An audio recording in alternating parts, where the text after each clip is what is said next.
Welcome back, and it really is a pleasure to have Dr John Demartini joining us on Good Living this morning. Dr John, welcome. Welcome to Christchurch as well. How are you? Yes, thank you. Thank you. I'm doing great. You were in town last night talking to us about dealing with stress and things in our lives, and I understand it went really well.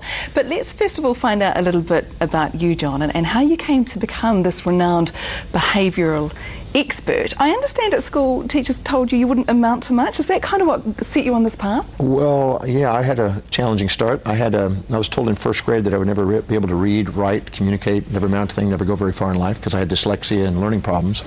I didn't read until I was literally 18 years old. Really? And for a full book and cover to cover. And so I ended up dropping out of school, hanging out on the streets. You lived on the streets? I lived on the streets from around 1968 to about 73 almost. And then I had this opportunity to meet this amazing gentleman named Paul Bragg, who inspired me one night to change my life. And I had a dream that night to do what I'm doing today, and so I've been working on that. And I had to take a GED, go back to school, enter into high school, finish that, and on my way I just had to go and learn how to read and learn how to develop, and I've been working on it for 38 years now. My goodness. So you really did start everything back in those days at a time when most people have been learning and doing all of that through school. Well, yeah, I mean, but I'm grateful because a lot of young people at the time were probably taking school for granted.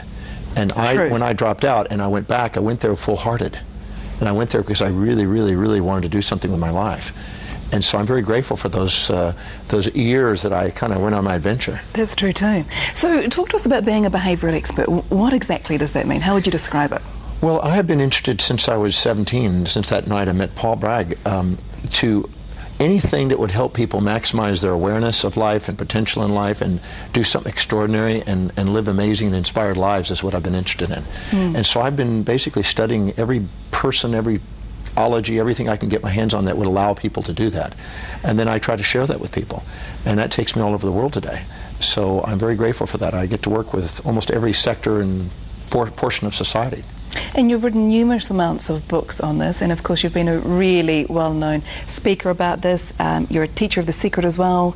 You appear on Larry King Live, so you're really getting your message out there. Has it been easy to get to that point where people want to embrace it now? Well, if I said it was easy, I would lie. I mean, I had lots of challenges.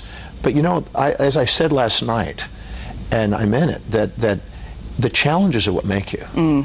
And most people want their life to be easy, but actually going out and finding challenges that are inspiring to you to solve, I think makes a greater life than trying to shrink from those, maybe even end up in a shrink, and try to make an easy life and attract challenges that are not inspiring to you.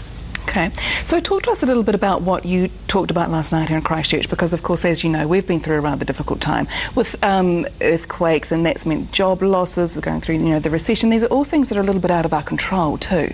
So you've given some good advice on how we can deal with this. Well, I shared stories last night of people who've been through challenges such as this. I shared a story about a young boy who was 14 years old, who had no mother and father. They died of AIDS, and had 9 brothers and sisters.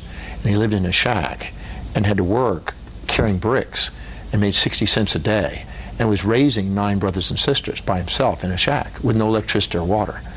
And I shared stories about how no matter what, this young man is now precociously adept at what he's doing, and he bought him a nice little house, a $200 house at that age, and he's saving a portion of his money, and he's doing something extraordinary and attempting to help 1,000 other young men in his position to do the same. And he lives in an area where 2 million people in 1 square mile live, where 85% unemployment. So when I see things like that, and I see a young man take initiative and do something extraordinary with their life, I love sharing those stories because it makes people think, oh, what I'm going through, what I could do with it. And I always say that there's never a crisis without a blessing. There is never a setback without a step forward.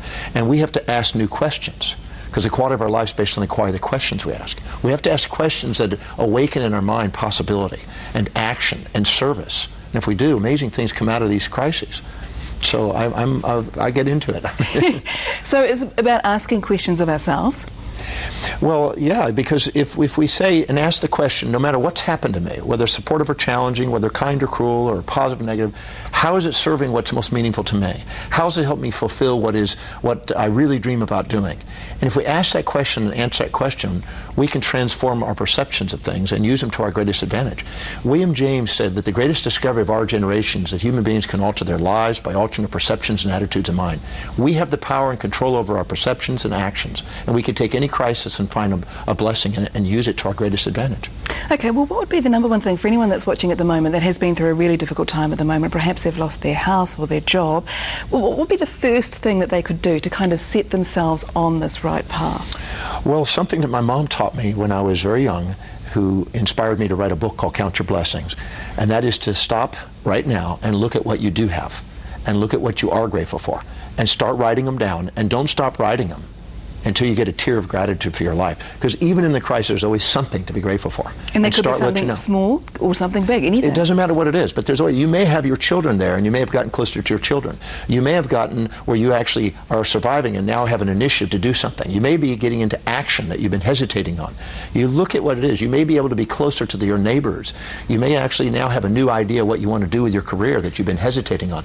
You got to look at what it is that you are grateful for. Because when you're grateful for what you have, you get more to be grateful for, and new opportunities come. Okay. Well, there you go. Some fantastic advice.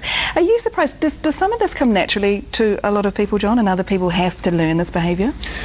Well, everybody has a set of priorities, a set of values in their life, and whenever they set goals that are congruent with that and they tend to act and achieve those, they start to have confidence in themselves and they feel the world's in their behalf. And people that do that, they tend to believe in themselves and they tend to go after it with this perspective. But people who set goals that are maybe important to other people but not themselves, they start to doubt themselves and they feel the world's against them. You can be master of your destiny or victim of your history. It all depends on how you perceive things and whether or not you're willing to take action on what is really inspiring to you. Okay, fantastic way of looking at things and hopefully teaching us some things too. Thank you very much, Dr. John Demartini.